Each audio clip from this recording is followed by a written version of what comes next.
Hi, this is Lindy Kaiser with clearancejobs.com. Just trolling around on Reddit, as a person will do over their holiday vacation, and noticed that there was a comment out there from someone asking if they will get contacted by an adjudicator prior to them issuing a statement of reasons or letter of intent to deny a security clearance. It's a question we've gotten before over at clearancejobs.com about whether or not you'll get some contact from either an adjudicator or an investigator about a denial.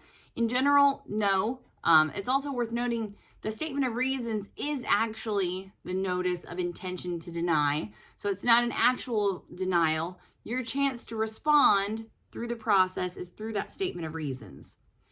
That said, you may get contacted by an adjudicator to request more information. That's usually not necessarily anything to do with whether or not they are preparing a statement of reasons. So if you get contacted by an adjudicator, it doesn't mean ruh-roh, they are planning to issue a statement of reasons and they're looking for clarification for that.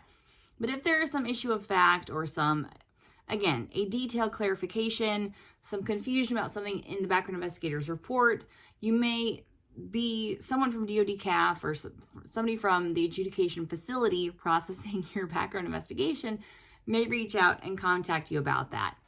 In general, the way the process works, again, is the background investigator works submitting your delightful packet, doing the interviews, doing the field work, verifying the information that's included within your SF-86. They submit that packet to the adjudication facility or adjudicators who will then review that and make a determination. Ideally, what the background investigator sends is factually complete and ready for a review and adjudicative decision. But there are instances where an adjudicator again, has an issue of clarification. Maybe there is an error in the report that they need to clarify. They may reach out, you may get a letter or some kind of correspondence directly from an adjudicator about that. Don't anticipate correspondence from the adjudicator about a statement of reasons. Again, the notice of denial is that statement of reasons. You do have a chance to respond to that statement of reasons. How you respond to that statement of reasons is incredibly important. We talk a lot over at Clearance Jobs about how the actual denial rate for security clearances is fairly low. If you are willing to do the work and can prove that those issues can be mitigated, you have a very good chance of a favorable clearance determination. If you phone in a response to the statement of reasons, if you have a complex case and you don't get help from a security clearance consultant or attorney, your chances diminish significantly.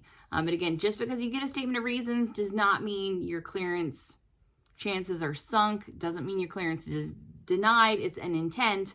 You're headed in that direction, but it's not an actual denial.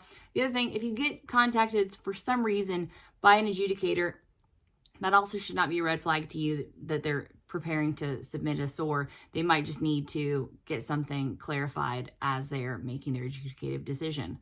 So many big words in the security clearance process. You can find out the definitions and more information about all of them over at clearancejobs.com.